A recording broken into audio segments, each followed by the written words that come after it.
Now on BBC One, look, some people are on the pitch. Could be run out.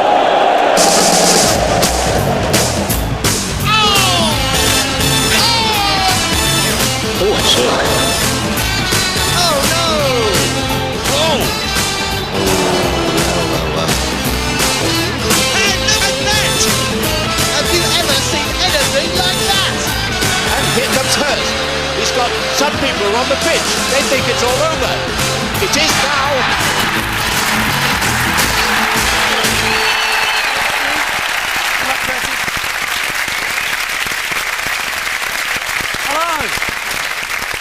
Hello and welcome to the 50th edition of They Think It's All Over. 50, of course, a significant number for both David and Gary, because David failed to average 50 for England and Gary failed to get 50 goals for England. But David and Jonathan is a comedian who's known on the circuit as the Don. We don't know why, but he did ask for a horse's head in his dressing room. Curtis Walker.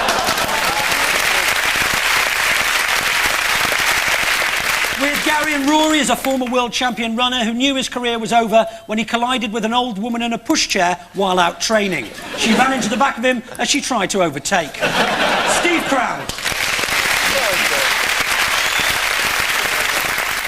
Every useless sporting performance is followed inevitably by an even more useless excuse, which is where we come in. David, Jonathan and Curtis, we kick off the show by witnessing one of the best strikers in football history at the very top of his form, our very own Gary Lineker. And Platz there, he's hit the bar, oh, and the rebound has gone wide from Lineker. In by Moran, Lineker, what a miss. It's a good cross, yes! Lineker just could not get to it. The first one was a great effort, wasn't it? The second one, it was blowing a gale, it was at Blackpool in the Cup. And the third one, well, he headed it off the line. Yeah. Have you ever done any football coaching videos? I mean, would you tell kids that the best way to head is to go... And is it normal for international class strikers, after they've headed the ball, to go, ow? Gary here recently confessed in a magazine that during his playing career he always avoided heading the ball and even went so far as to miss headers on purpose. So what, David's team, was his excuse?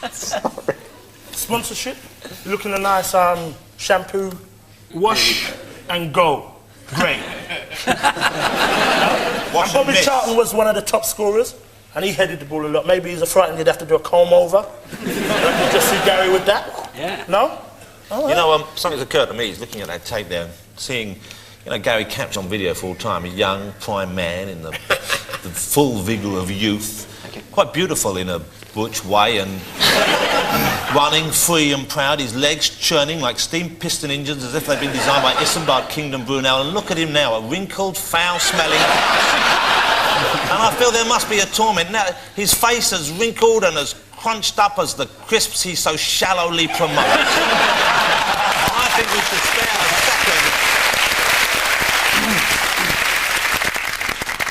second. David, my heart's with you. His name's Gary. That's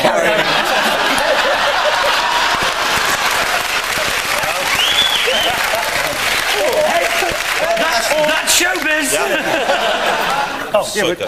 Jonathan, I'm talking. Or it could just be that he was a bit of a task and didn't want to hit the ball. So what you got to remember is Vinnie Jones was a bit of a hard nut. The ball would have went in with Vinnie. He'd have took the ball, the keeper, everybody would have gone in. Yeah, he scored a lot of and goals. he scored a big contract on a movie. You know what I mean, Gary? Like, you could have had something like Lock, Stock and 2 Smoky Bacon, please.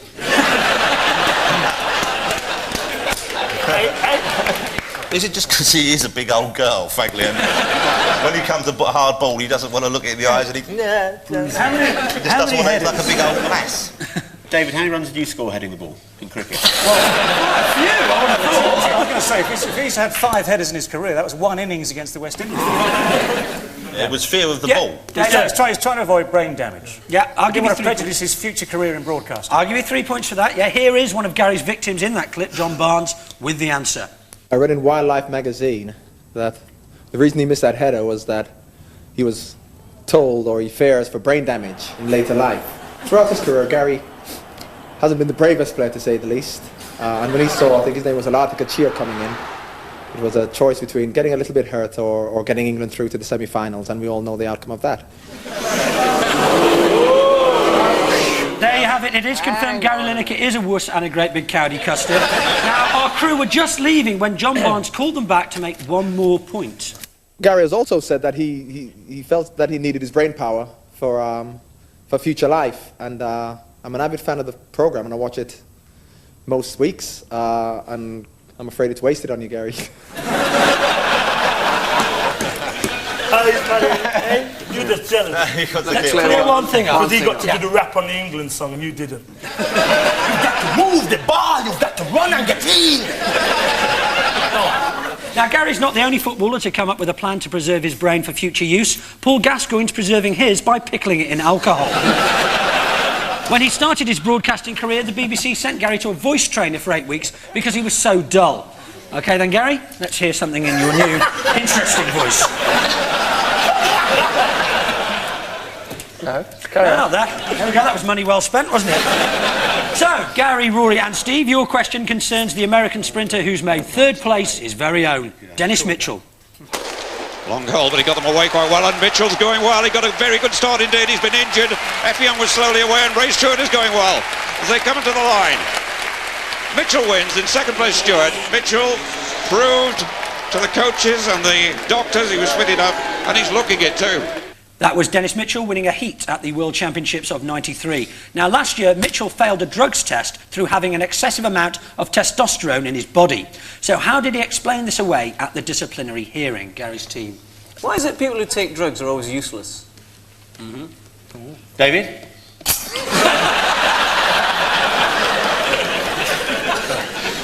Imodium.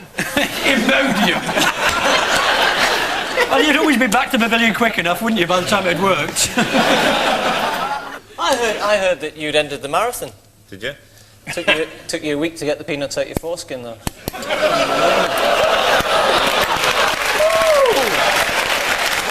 And any of these jokes are available to be seen at the British Museum. I know the answer to this. Go on then.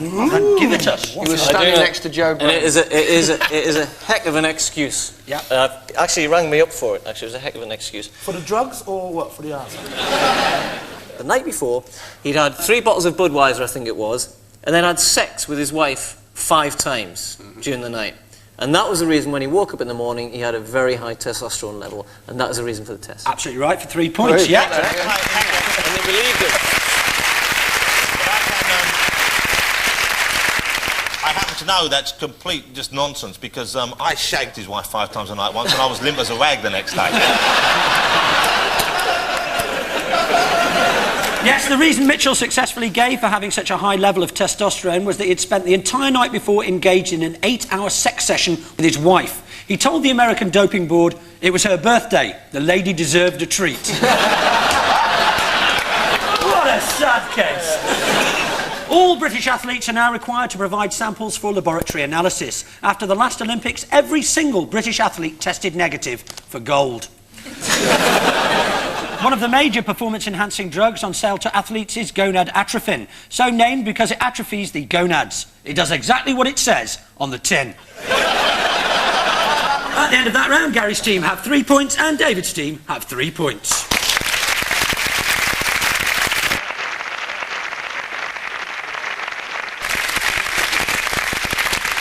Next up is the What's Going On round. We play an unusual piece of sports-related footage and then ask quite literally, what's going on? David's team, clap your eyes on this highly unusual card game. We got 2.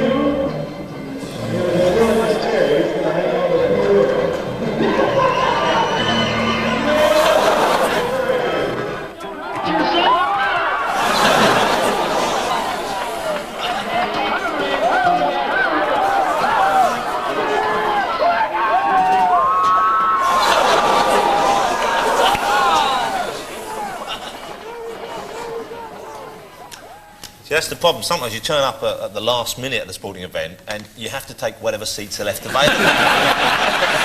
It's certainly not snap, is it? Well, it depends how they landed, David. They landed on the neck. Is that the new kind of the new trick by the Animal Rights people that if you order a steak rare, they make sure you get it rare? Can we look again? Is that possible? I know it's supposed to be a quick show.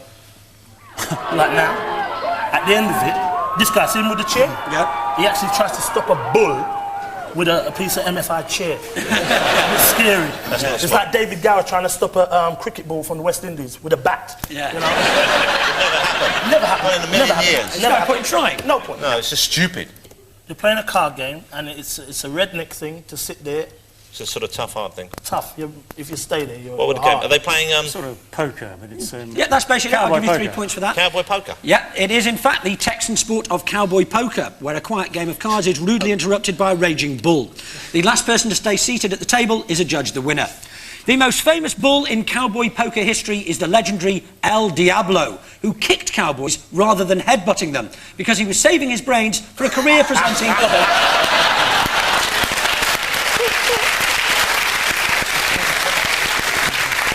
You knew what was coming up, didn't you? For a career presenting Cowboy Poker Focus.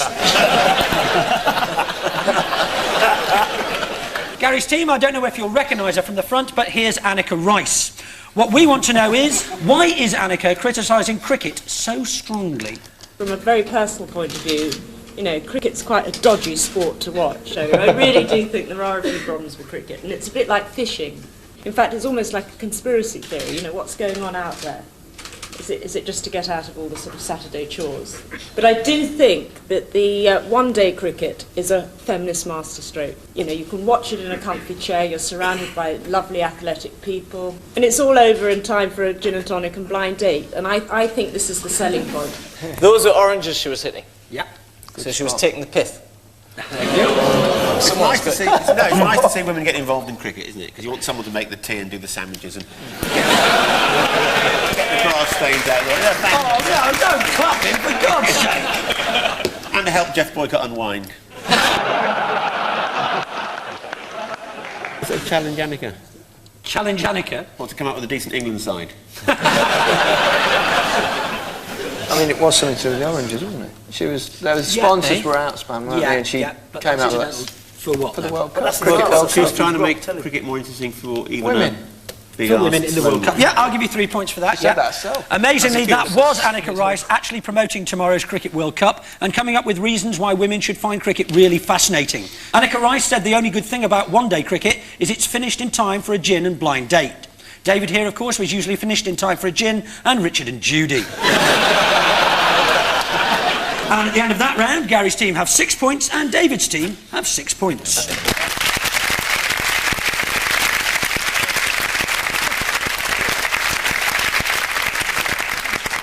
Time once more for our photo fit round. We've merged 3 faces into one misshapen entity. Gary's team, can you identify whose features these are? Sweet baby Moses! Was there ever a fire on the Bay City Rollers tour bus?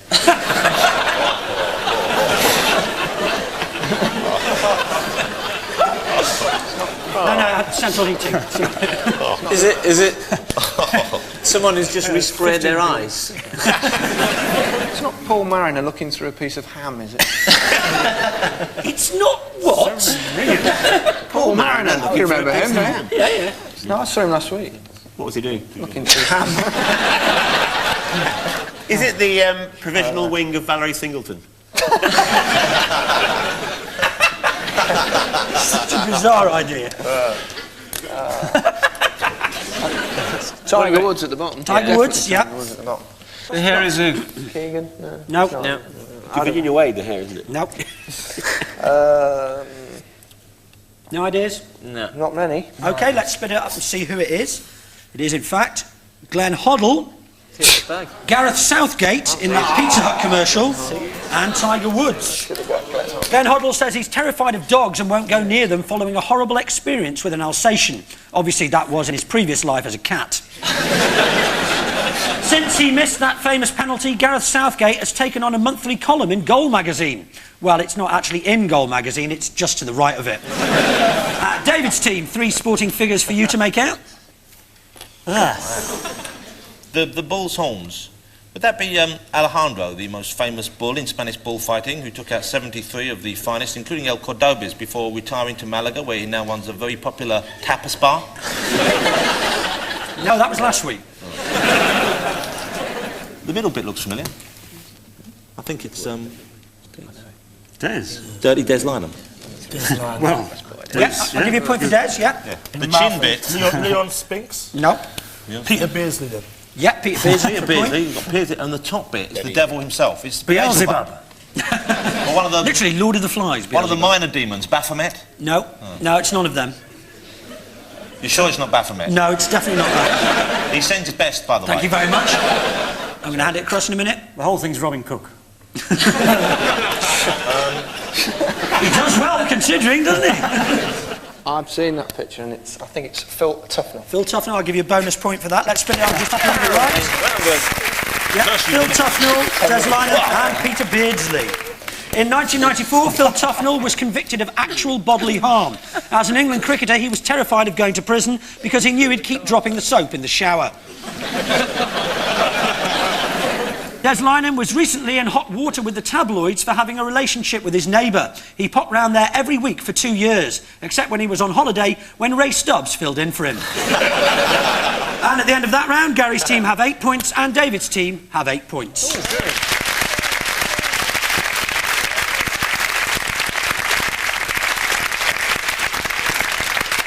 It's time now for our regulars to fumble in the dark as we play Field the Sportsman. Gary and Rory first this week, if you'd like to go up there. Now, without giving anything away, we'd just like you to sit at this card table, please, Gary and Rory. And pop these on. Gary. Front and back. OK. Blindfold first. Pop yourselves down. Then how do you find your head? Blindfold. If I've got a blindfold on, I can't find my head. Your neck on it. OK, and can we have our first mystery guest, please?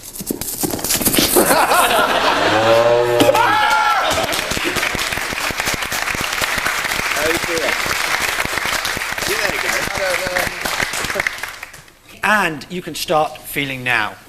You may get up if you wish. I don't know. It's a table. Oh, hello. Something here. Oh, it's big. Oh, Christ. Holding something rubber. Holding something rubber and stiff. They're holding hands. Jonathan! They're actually holding hands, Rory, which is perhaps a bit of a giveaway. Is that... Oh. That's me. Hello.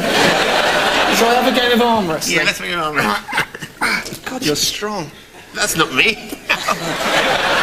Arm wrestling Arm champions wrestling of the England, of UK, Britain. Yeah, I'll give you 3 points. Somewhere. For that,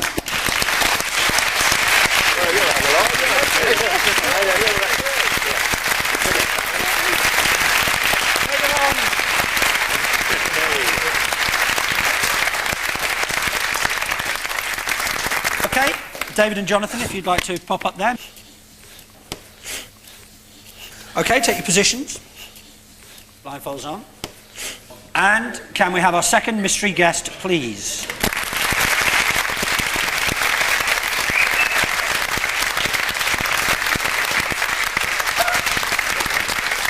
Hold on, Jonathan. And your time starts now.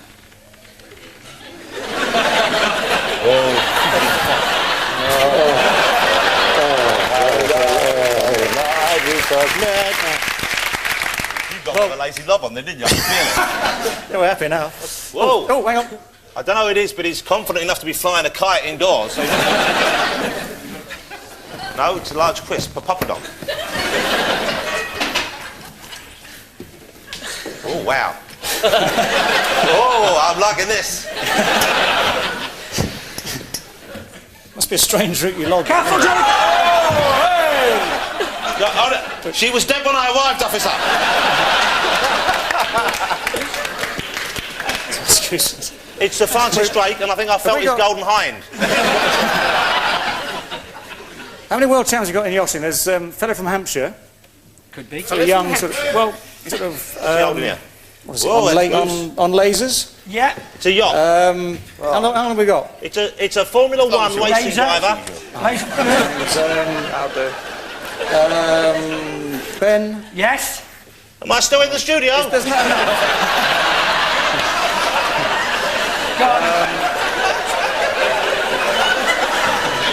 So, hang on.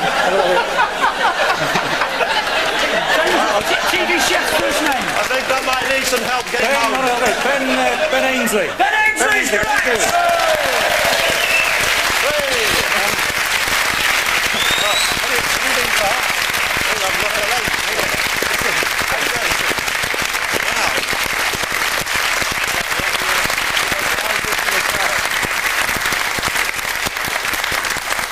Nice to see Jonathan's suit in all its glory. Gary, I've done something for you. There's no need for you to dress as drab and uninteresting as you are. And I thought we could liven you up. I bought you something here which I think will perfectly complement your eyes. Or your little suit. Oh, what a gesture. I don't know why the f*** I'm doing this, but I bought you a suit, I really did. Thank you. And I bought you a very large mask. With a picture of Anika Rice on it. What can I give you? What have you got? You got anything? Well, I've always got something under my chair. Here you go. No! You never know when you might need them.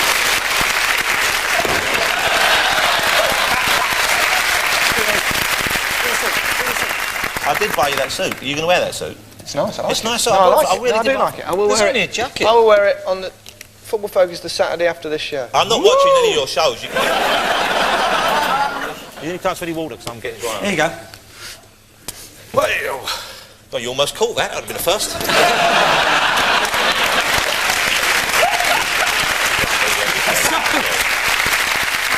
the scores at the end of the round are Gary's team with 11 points and David's team with 11 points.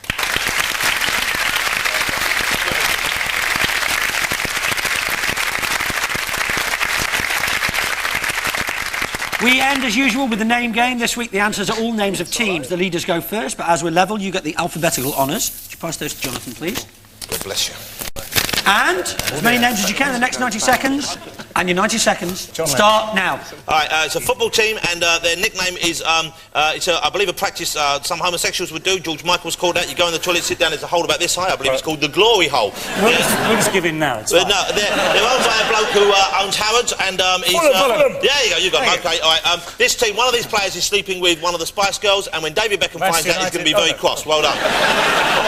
The first part of this team, I think they're a cricket team. It's the Garden of England. It's the Garden of England, and the top part will be... Yeah, you got it. There you go. Okay. At this place, Napoleon did surrender. There you go. Hey, ABC, shoot that poison. Arrow. Yeah, there you go. All right. All right, now, this is a team, or a swimming team, and if you were to put a big jam jar out with a bit of sugar in, they'd all go in and probably drown.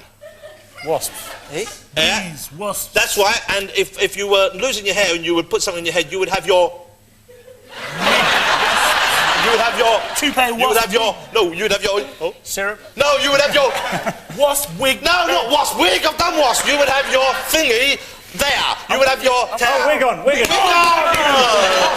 right, okay, here we go. Okay, the first one is a song. Down, down, down, down, down, down, down, down, down, down. It's Deep Purple. But... Yeah, but the name of the song, On the Water, you would find... Down, down.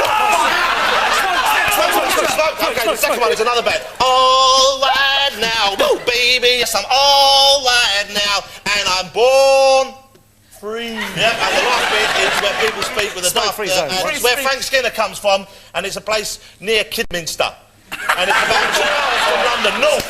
2 hours north, big town. Birmingham, yeah, there you go. Okay, this one. Ted Heath was a big fat.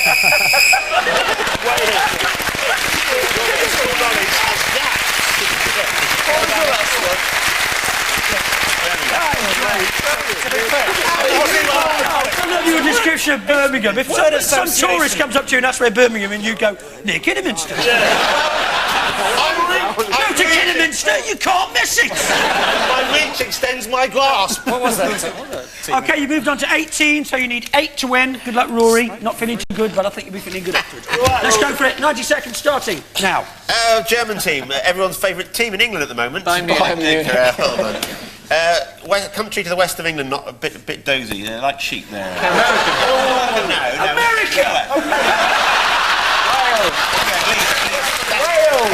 Yeah. Recently relegated. Ron Atkinson and Nottingham Forest. This is something from it's an athletics club from the east of London. You know what Paul Marin looked through? Paul Marin looked through ham. Not old ham, but Newham. Newham and Essex Beagles. Ah, fantastic. Yeah. What do pets eat? Dog food. No. But what do pets eat? Shergar.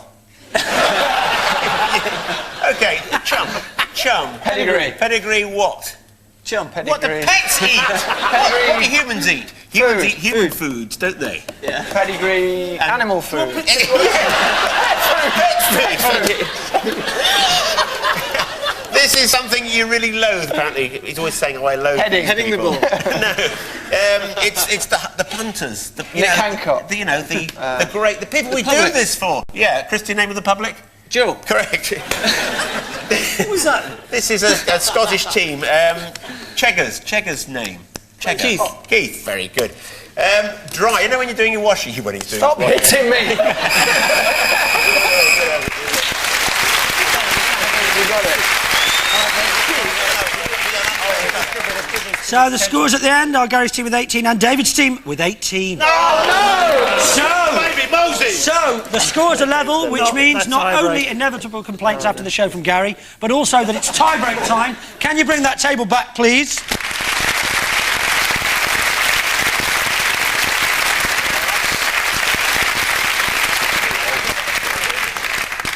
The winner of tonight's show will be decided by an arm wrestling contest between Gary and David. So take up your positions, you two.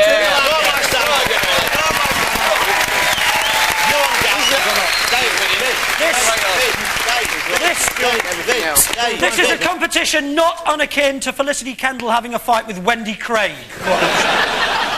Will you please take your positions? Come on, boys. Go on, you silver badger.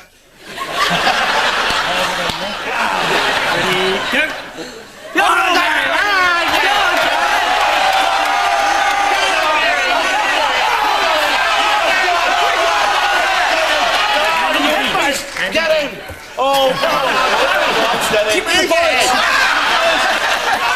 There we go. Just go on, Gary.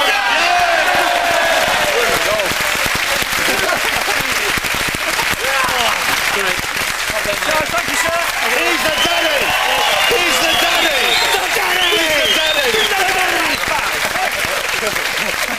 He's the daddy of F-Wing now. You want anything? Cigarettes, porn, batteries, you go through the daddy. Or else you'll put those snooker balls back in that sock and see you outside. The daddy. So David Gower is the They Think It's All Over arm wrestling champion and the winner of this week's show.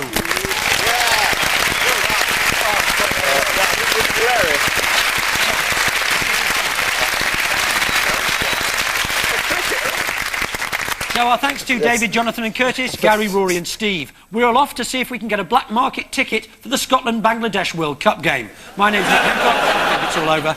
It is now.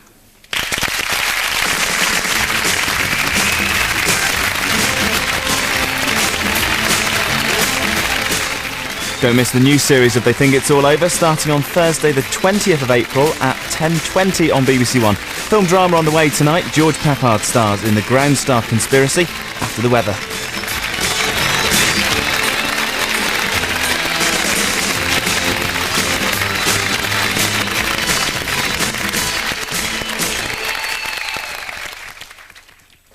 The best bits and outtakes from They Think It's All Over are now available on BBC Video. After